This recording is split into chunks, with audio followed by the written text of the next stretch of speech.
Jesus sempre usou o que ele tinha à sua disposição para nos trazer grandes ensinamentos. Enquanto ele estava no mar, ele trazia ensinamentos sobre o mar. Enquanto ele estava nas montanhas, ele falava sobre as montanhas, sobre os pássaros. Jesus sempre usou a natureza para nos ensinar coisas grandes. E um dos exemplos de Mateus capítulo 13, Jesus está dando uma série de ensinamentos falando sobre o reino dos céus. E nessa série de ensinamentos, Jesus vai comparar o reino dos céus com um homem que semeou boa semente e enquanto ele dormia no seu campo nasceu também o joio. Então algumas pessoas chegaram para este homem que havia semeado boa semente e disse: bom, você não semeou boa semente, por que então cresceu também o joio? E aquele homem disse: foi o inimigo que fez isso. E os seus servos então vão dizer: queres que nós arranquemos o joio? E aquele homem sabiamente disse: não façam isso, porque se vocês tentarem arrancar o joio do meio do trigo, vocês vão arrancar também o trigo. Então, deixe que ambos cresçam juntos e no final da colheita é que nós vamos separar. O joio será queimado e o trigo será colocado no meu celeiro. Logo depois que Jesus falou essa parábola, os discípulos pediram que Jesus pudesse então explicar a eles. E Jesus vai dizer o seguinte, que o campo, como este que nós temos aqui, o campo é o mundo, o homem que semeou boa semente é o Filho do Homem, ou seja, é Jesus que semeia boa semente, e o trigo são os filhos do reino dos céus e o joio são os filhos das trevas. E Jesus vai ensinar que no final, quando houver a colheita, vai haver uma separação entre o joio, entre o trigo, e nós vamos ver que mesmo que o joio e o trigo cresceram juntos, no final o dono do campo ele vai fazer essa separação. O trigo vai ser colocado no seu celeiro, ou seja, vai ser recolhido no reino de seu pai, mas o joio ele será queimado para a perdição.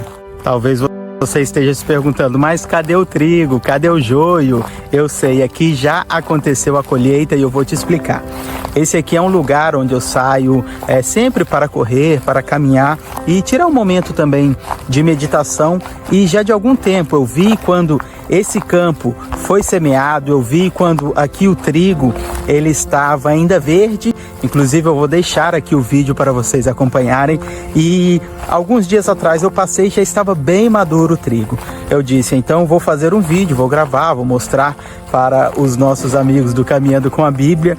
Mas quando eu cheguei aqui, para minha surpresa, a colheita já tinha acontecido. Olha só, o campo está já todo cortado, mas caminhando aqui eu encontrei um pouquinho ainda de trigo e encontrei também o joio que foi deixado para trás, e eu vou mostrar para vocês um pouquinho deles e vamos falar também sobre as suas diferenças. Vamos lá?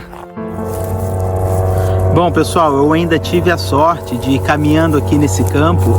Eu encontrei aqui este feixe de trigo que não foi colhido, foi deixado para trás, e estes dois raminhos aqui de trigo para nós usarmos aí, compará-los e entender um pouquinho essa diferença entre um e entre o outro, tá? Então nós precisamos entender que o trigo e o joio, eles são bem parecidos, eles crescem na mesma direção, as suas folhas, a sua haste, eles são bem parecidos e não é fácil identificar o joio no meio do trigo. Como eu disse para vocês, eu estive aqui enquanto eles estavam verdes e é bem mais fácil agora que eles estão maduros diferenciá-los, mas quando estão verdes são bem parecidos mesmo.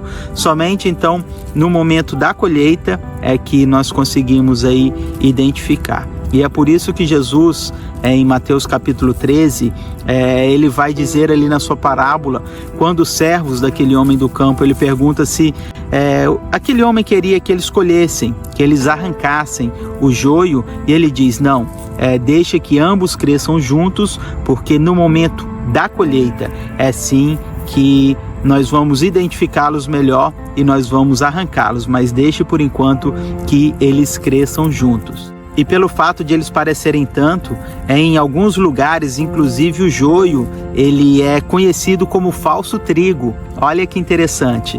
Algumas pessoas o chamam de falso trigo porque eles se parecem muito. porém, no momento da colheita, o falso ele será separado do verdadeiro. Esta é a grande lição que Jesus nos dá na sua parábola. É sempre importante nós lembrarmos que o trigo, ele tem a essência. O trigo, ele tem a sua semente, enquanto o joio, ele tem apenas a aparência. O trigo, ele serve para alimentar uma grande multidão.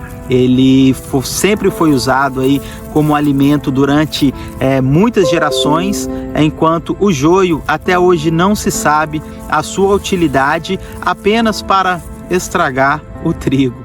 O trigo, ele é mais maleável, tá? Ele é mais maleável, ele é mais fácil de ser colhido, enquanto o joio, ele é sempre mais rígido e as suas raízes, elas se espalham no meio do trigo e é mais difícil arrancar o joio, enquanto o trigo nós conseguimos com facilidade porque as suas raízes, elas são mais rasas. Observe que o trigo, se nós esmagá-lo, olha só, nós vamos ver que ele vai ter essência, não apenas a aparência como o joio, tá? Ó.